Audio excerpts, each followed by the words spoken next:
Sidang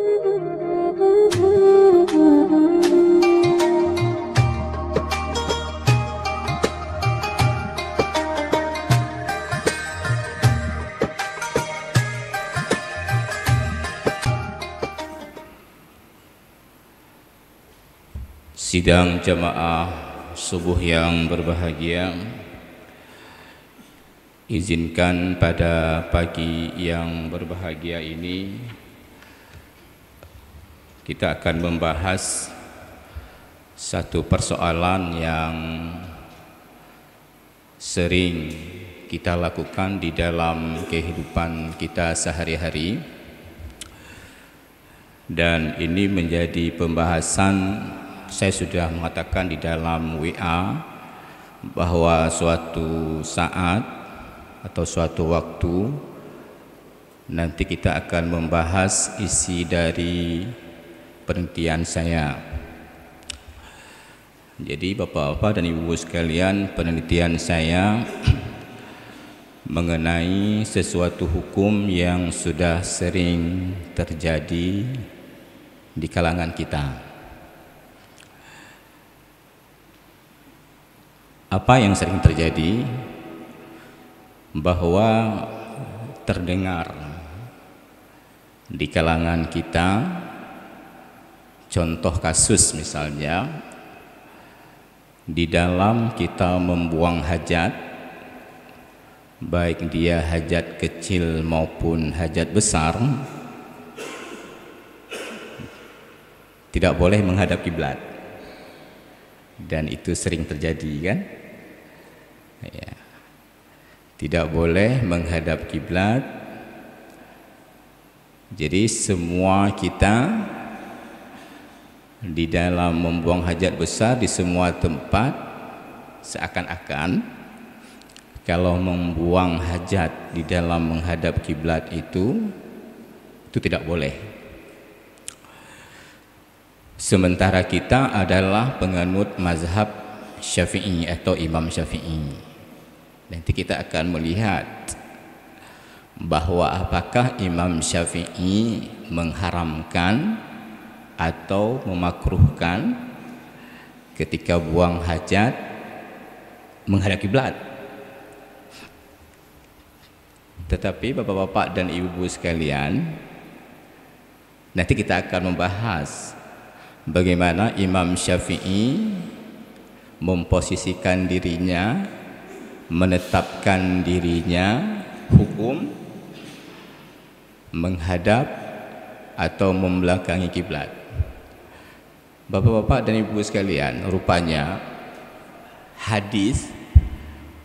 ada hadis yang bukan hanya tidak boleh menghadap kiblat, tetapi juga tidak boleh membelakangi kiblat.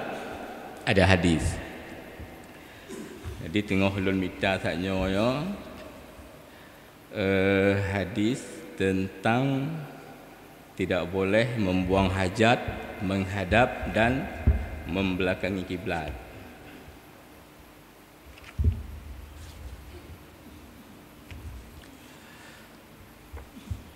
Ada dua buah hadis atau banyak hadis. Yang pertama mengatakan tidak boleh menghadap dan membelakangi kiblat. Tetapi di hadis yang lain ada sahabat Rasul yang melihat Rasul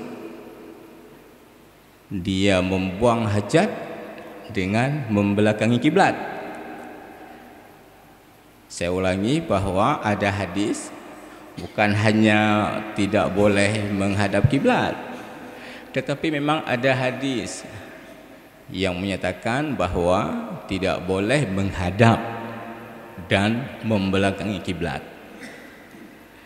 Tetapi kemudian ada hadis yang lain oleh Rasulullah juga, dan hadis ini diriwayatkan oleh Imam Bukhari. Dua-dua hadis, yang pertama yang menyatakan tidak boleh menghadap dan membelakangi kiblat, itu diriwayatkan oleh Imam Muslim, sementara hadis yang lain yang menyatakan bahawa ada sahabat Rasul yang melihat Rasul membelakangi kiblat diriwayatkan oleh Imam Bukhari. Jadi dua-dua hadis ini bisa dipakai.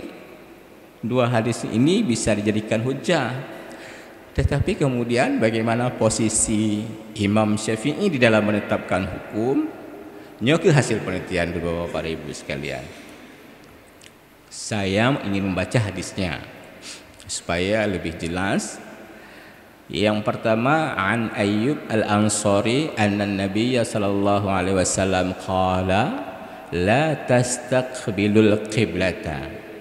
Jangan kamu menghadap ke kiblat, wala tastadbiruha, dan jangan kamu membelakanginya, li ghaitin aw baulin, bagi mereka yang membuang hajat besar maupun hajat kecil.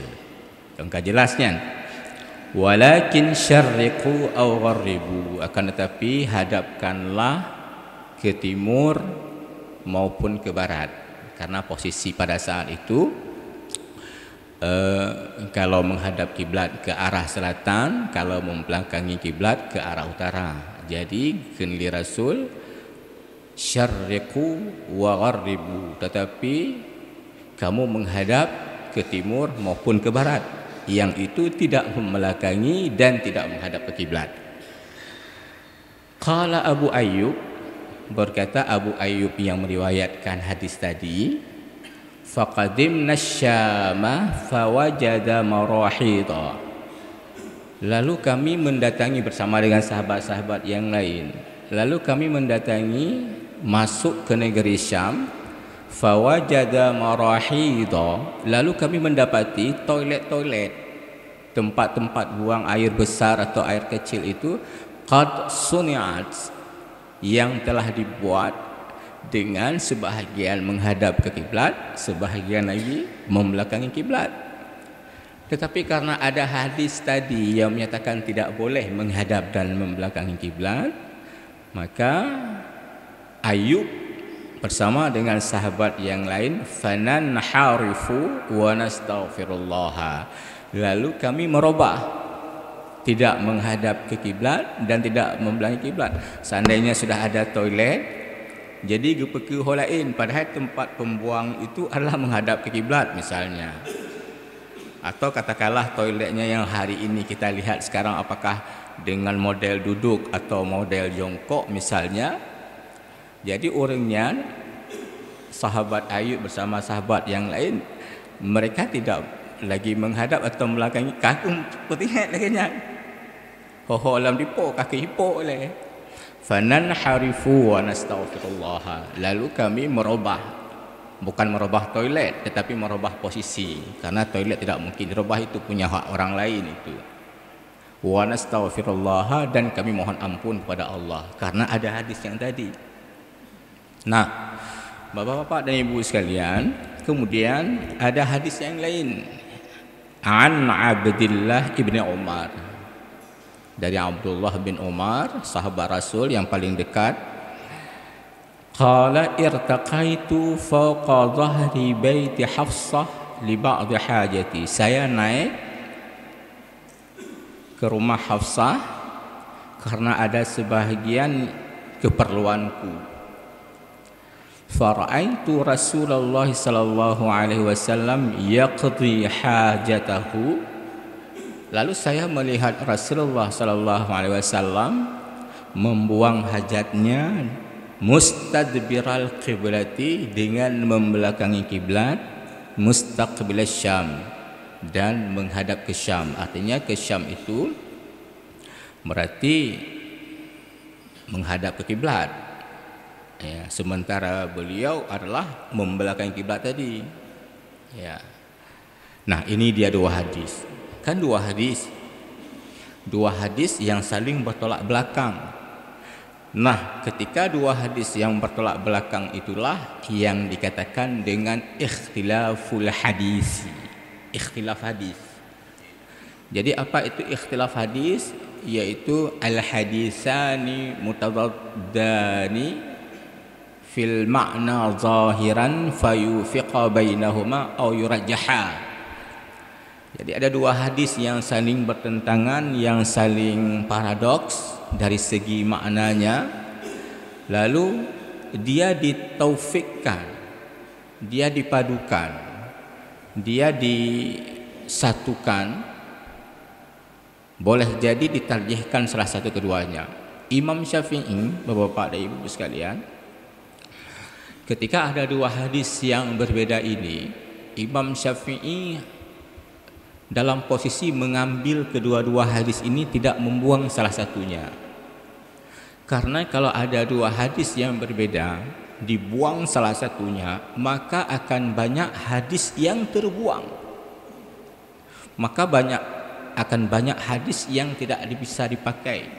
Sementara hadis tersebut adalah hadis yang dua-duanya makbul, hadis yang dua-duanya bisa dijadikan hujjah, hadis yang dua-duanya itu diriwayatkan oleh periwayat seperti Imam Bukhari atau Imam Muslim, yang notabene kedua-dua periwayat tersebut jauh dari mendustakan hadis-hadis Rasulullah, membuat-buat hadis Rasulullah. Nah, oleh sebahagian ulama, termasuklah dari ulama kaum Zahiri, karena ada kata-kata la tastaqbilul qiblata wa la tastadbiruha, karena ada kata-kata secara zahir Rasulullah melarang menghadap atau membelakangi kiblat, maka mereka itu mencap, menghukum tidak boleh sama sekali menghadap atau membelakangi kiblat pada saat kita membuang hajat. Itu banyak ulama-ulama juga. Banyak ulama-ulama seperti Ibnu Hazmin, seperti Ibnu Daqiq, seperti Fauzan Ibnu Saleh dan lain-lain sebagainya. Mereka menyatakan tidak boleh sama sekali. Jadi kalau ada toilet-toilet yang menghadap atau yang membelakangi kiblat, harus dirubah, harus dirontokkan, harus diposisikan dengan tidak menghadap atau membelakangi kiblat. Maka sebahagian kita, kalau ada WC-WC yang menghadap tetapi bukan membelakangi, ini dia yang sering kita dengar adalah tidak boleh menghadap. Tetapi ada hadis bukan hanya menghadap seperti yang saya bilang tadi, tetapi juga membelakangi, menyona tempat, menghadap ke kiblat, bukan membelakangi. Karena memang sering kita, padahal membelakangi ada juga. Gaknya nang getuk inan. Dan dia tidak mau untuk membuang hajat besar. Karena mengapa? Ada hadis ini hadis ini yang dipakai. Seolah-olah hadis ini adalah diriwayatkan memang oleh periwayat yang masyhur, tetapi seolah-olah ini adalah perkataan Imam Syafi'i. Nah, ini dia. Ya. Sementara ada hadis yang lain. Abdullah bin Ibnu Umar melihat Rasulullah posisinya membelakangi. Nah, kemudian ada ulama-ulama yang lain yang menyatakan bahwa boleh menghadap atau membelakangi kiblat berdasarkan hadis yang kedua tadi. Nah, karena dua boh yang berbeda-beda, karena dua boh yang paradok. Bagaimana posisi Imam Syafi'i? Posisi Imam Syafi'i pada saat itu adalah mensinergikan kedua hadis ini, memadukan kedua hadis ini. Karena kalau Imam Syafi'i mengambil satunya, sayang hadis yang lain yang diriwayatkan juga oleh imam-imam yang masyhur yang meriwayatkan hadis terbuang secara percuma.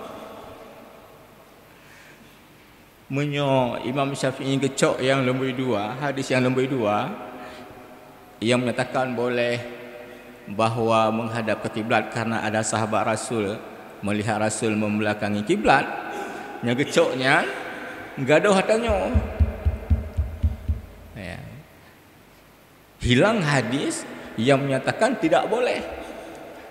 Nya Imam Syafi'i gecok hadis yang pertama ia menyatakan tidak boleh menghadap atau membelakanginya, terpaksa harus dibuang. Padahal itu adalah hadis Rasulullah juga. Nah, Imam Syafi'i memadukan kedua-duanya. Jadi Imam Syafi'i dia berpendapat bahwa temuan penelitian adalah Imam Syafi'i dia berdiri di antara dua buah hadis, kedua-dua hadis itu dipakai. Kalau hadis pertama itu sabda Rasul, perkataan Rasul, itu ada asbabul wurudnya. Asbabul wurudnya apa Bapak-bapak dan Ibu sekalian? Setelah kita teliti bahwa sebahagian penduduk Arab pada saat itu tinggal di barak-barak, tinggal di padang-padang pasir, yang rumah mereka itu tidak punya tempat yang khusus untuk membuang hajat. Nyona di kampung-kampung tanya Bapak-bapak dan Ibu sekalian, hari ini kalau di Banda Aceh, iya, tempat toiletnya seperti tempat tidur. Tempat toiletnya keramiknya memang keramik yang bagus. Ada shower, ada air. Mangat. Hana masalah.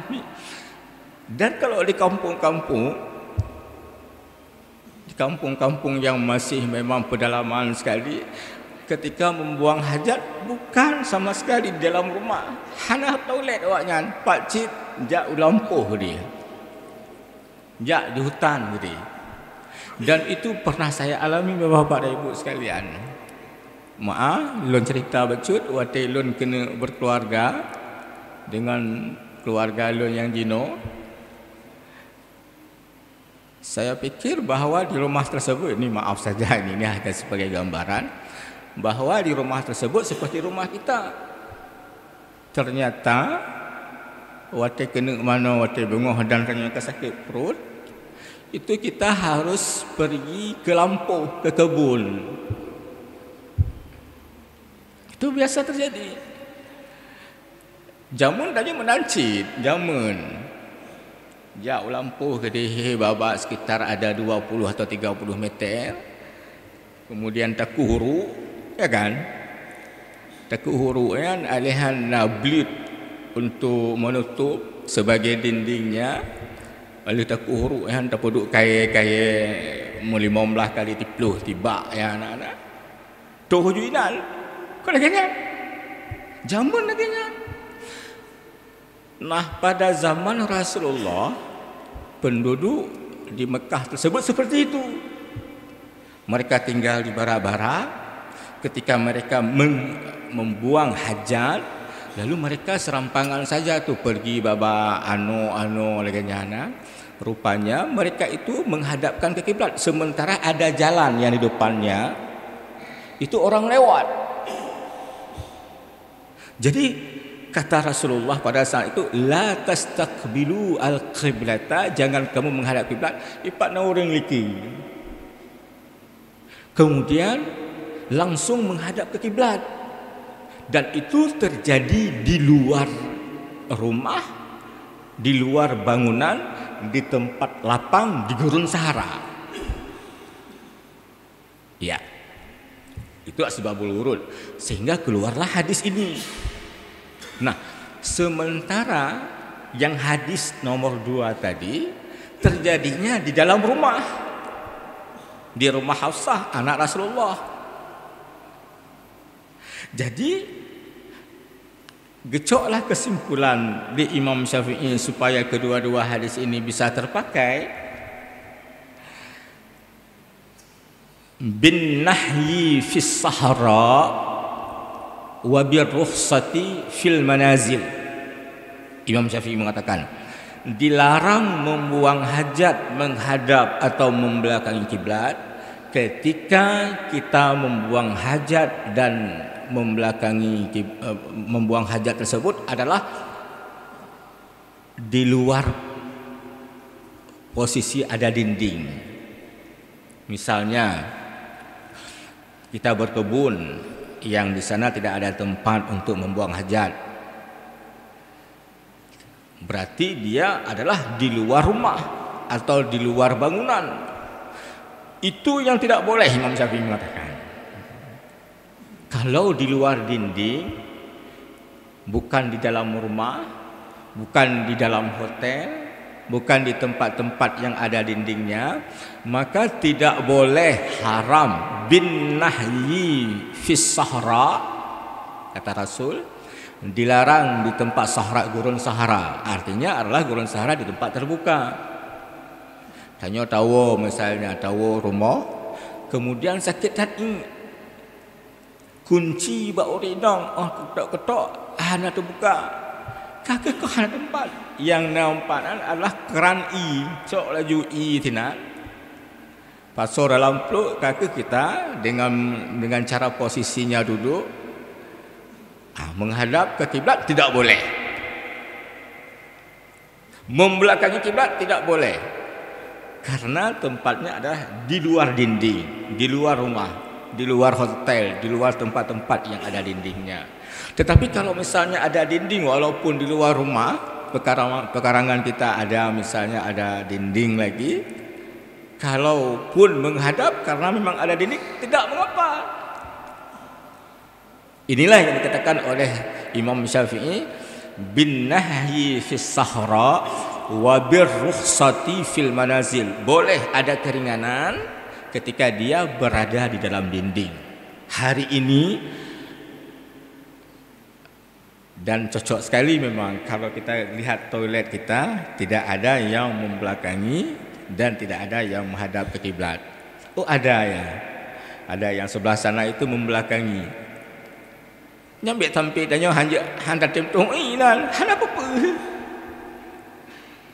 Tidak apa-apa, karena itu adalah ada dindingnya, ada dindingnya. Sebelah ini di tempat wuduk kita, memang kalau kita lihat posisi masjid kita sekarang, dia tidak membelakangi lagi. Muntung cik berarti ya, muntung cik arah kiblat tanya ke bergeser. Ketika ada orang yang misalnya ada tu bak masjid ala bahkan membelakangi kiblat, hana membelakangi kiblat cik, karena posisi kita sudah berubah ni, arah kiblat kita sudah tergeser ni. Bapak-bapak dan ibu sekalian, oleh karenanya ini penting. Seandainya tidak ada Imam Syafi'i yang memadukan kedua hadis ini, bayangkan implikasi dari hukum tersebut. Kalau ada WC atau toilet yang menghadap atau yang membelakangi kiblat, dengan mengambil hadis yang pertama tadi, terpaksa semua toilet yang ada hari ini harus dibongkar. Maka tidak bipeng. Padahal itu adalah biaya yang dikutip dari kita kumpul-kumpul 5.000, 10.000, 50.000, atau bahkan ada dibiayai oleh pemerintah. Oh tak pergi ke lagak, payah rombok, payah robah ya. Maka sayang tak. Jadi tidak mengapa bapak-bapak dan ibu sekalian. Ini ada 3 kasus yang saya kutip. InsyaAllah lain kali nanti ada 2 kasus lagi. Lihat kasus-kasus ikhtilaf al-hadis dalam sebuah kitab.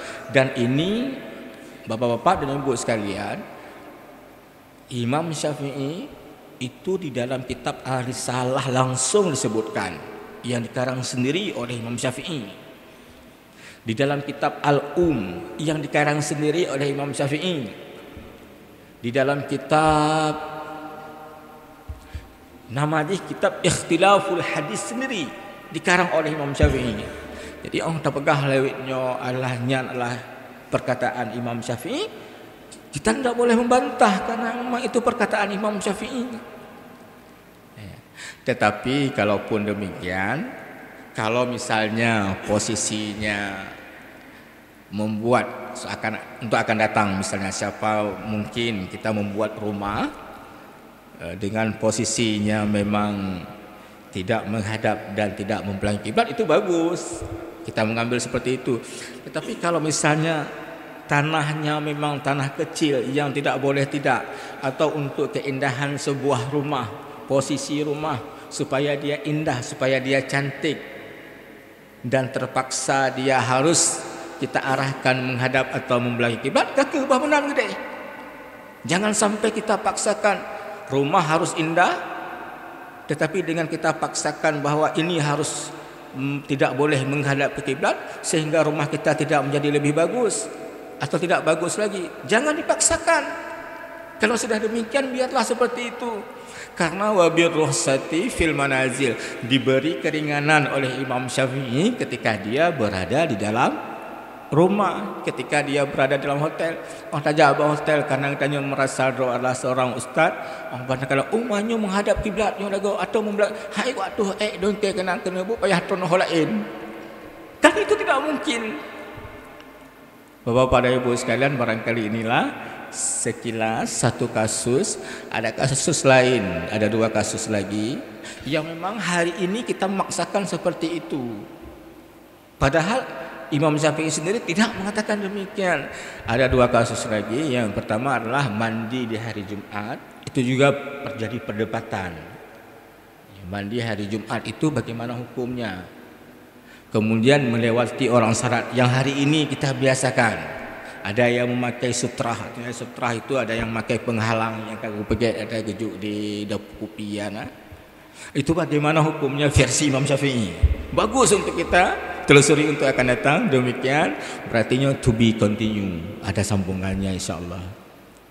Demikian tunggu tadib. Terima kasih atas semuanya yang berhadir. Mudah-mudahan ini menjadi pedoman dan menjadi ilmu baru bahwa versi kita menganut Imam Syafi'i. Terus pada hari ini seakan-akan itu pendapat Imam Syafi'i, padahal bukan pendapat ulama lain. Assalamualaikum warahmatullahi wabarakatuh.